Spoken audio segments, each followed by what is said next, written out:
Alright guys, welcome sa Module 4 Part 2C. Alright, so recap ko lang yung ginawa natin sa Part 2A and Part 2B. Pumili tayo ng product na ipopromote sa ClickBank. Alright, and then once na nakapili na tayo, kumuha tayo ng link or affiliate link na pinrovide ng ClickBank. And then pagkatapos nun, gumawa tayo ng email address na business-like email address. Alright, para mas maging effective yung pagpo-post natin ng job. And then nagpunta tayo ng Jobvertise for job posting. Alright, nag-post tayo ng job kanina ron. Alright, and then as I've mentioned earlier, nire-recommend ko na pumunta kayo mismo dun sa site ng product na gusto nating i-promote. And then, pwede kayong pumunta sa About Us section ng website para makita nyo yung address and kung ano ba yung ino-offer nila. Alright, and since ang target natin is uh, people from the US or yung target na pinopromote natin is people from the US. So, I just grab yung address nila. Alright, para pag nagbigay ng address or ng result yung Jobvertise sa mga naghahanap ng trabaho, ang ibibigay nila is yung pinost natin since it is in the US or since yung address na ginamit natin ay sa US. And then after that, iniwan natin to. Alright, so as you can see, meron ako ditong notepad. Alright, and then ito yung laman ng uh, email na ilalagay natin sa autoresponder. Alright, it's hi, my name is Red Martin, blah blah blah. And then dito, alright, so nilagay ko yung please visit us at yung affiliate link. Alright, and then yeah, pwede nyo basahin, pwede nyo i-post itong video na to and then copyhin nyo yung nakasulat kung ayaw nyo gumawa ng sarili nyo. But yeah, you can still create your own reply dun sa mga naghahanap ng trabaho since we asked them to email their resume do sa email address na ginawa natin. Alright, so again, nagpunta rin tayo sa Gmail kanina and then we just click this gear icon. Alright, and then settings. And then sa gawing baba, makikita nyo yung vacation responder. So ito yung gagawin nating autoresponder.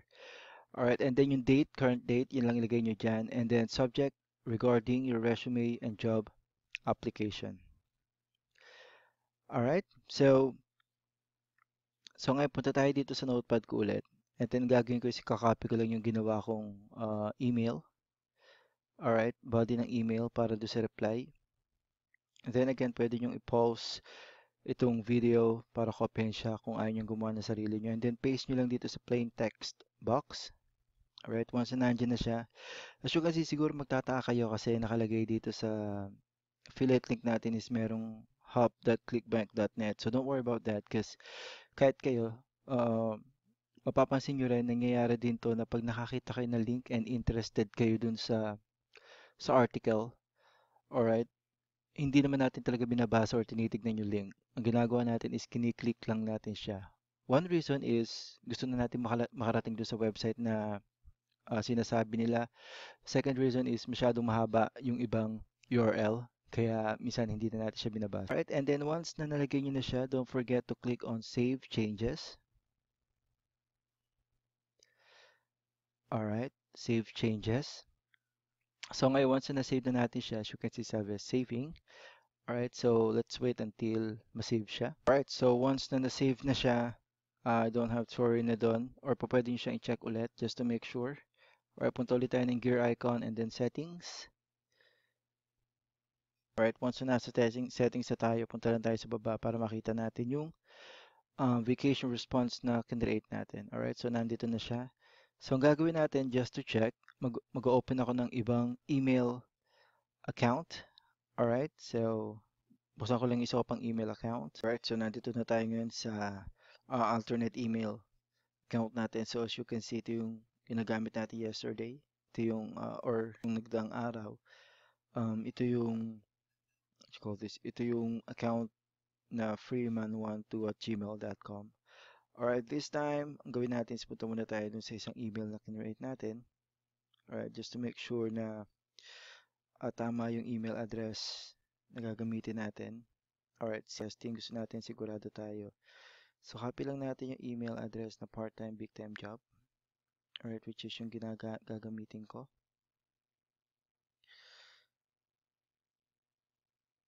Alright, so copy lang natin siya. Then, balik tayo dun sa Gmail ni na Freeman12. And then, click on compose.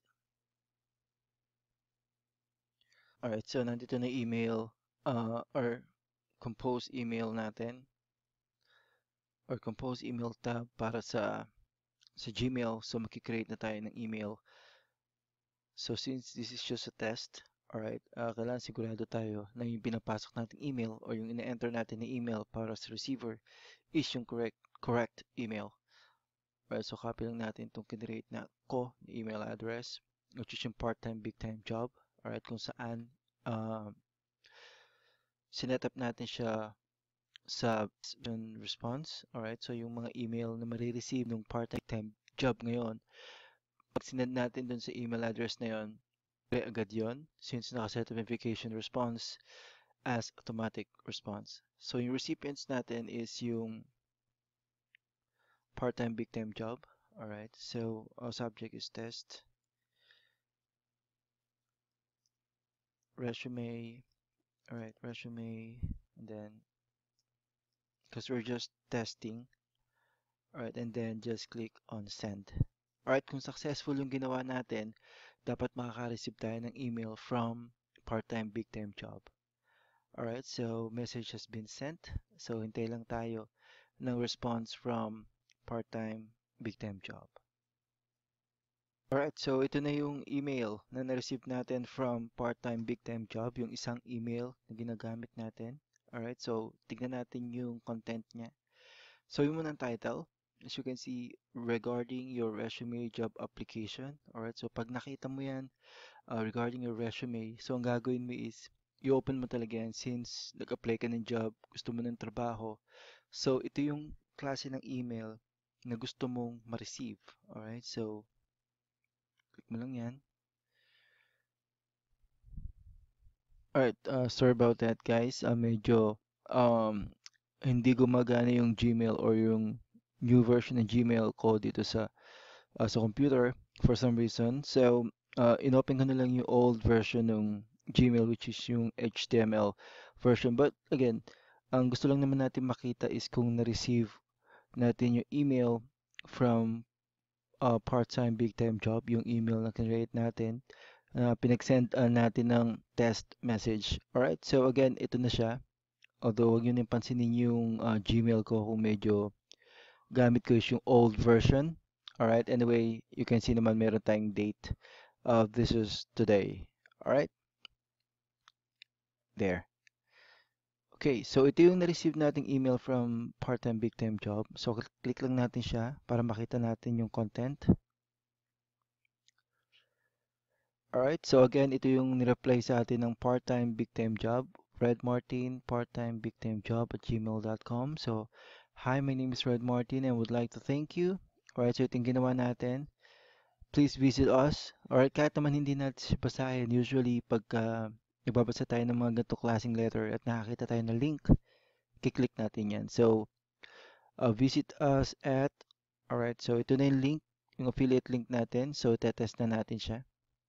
Alright, so dito tayo dinirect nung link na nasa email na sinetup natin sa part-time, big-time job as automatic response or vacation response. Alright, so ito yung gusto kong i-promote na website. At ito yung product na gusto kong i-promote. Alright, legit online jobs, work from home program, help you make money. Alright, so I think babasahin ko rin ito mamaya since interesting yung ino-offer nila na product. Alright, so again, yung ginawa natin ngayon is yung auto-response using Gmail. So first, ang ginawa natin is pumili tayo ng product na gusto nating i-promote sa ClickBank. And then once meron na tayong affiliate link or URL, ang ginawa natin is nag-create tayo ng email address na business name like. Alright, so ang ginawa ko is yung part-time, big-time job. Alright, so kung pakikinggan mo siya, para talaga siyang legitimate na business. But don't worry because hindi naman tayo mag-scam yung link pa rin na gagamitin natin is yung link na gusto nating i-promote. And then nagpunta tayo sa Jobvertise kung saan nag-post tayo ng job, alright, or job posting. Ginamit natin yung mga information na nakuha natin doon sa email or doon sa website rather, doon sa website na gusto nating i-promote, like yung address, alright, and then yung description ng ino-offer nila. And then after natin makapag-create ng job posting sa Jobvertise, nagpunta ngayon tayo ng Gmail kung saan sinet up natin yung autoresponder or yung vacation responder. Alright, nag-create tayo ng uh, reply email para dun sa mga magsasend ng resume. Alright, and then tinest natin siya. Nung tinest natin siya, nung kinilik natin yung mga link na nandun sa mismong Gmail like this, so dinirect niya tayo dito sa website na gusto nating i-promote. Alright, so this is module 4, part 2D, alright, ng um, earn money without spending any video series. So, again, thank you so much for listening and don't forget to click on the next video para dun sa mga susunod natin na program or step na gagawin natin to make our business successful. Alright, thank you. See you on the next video.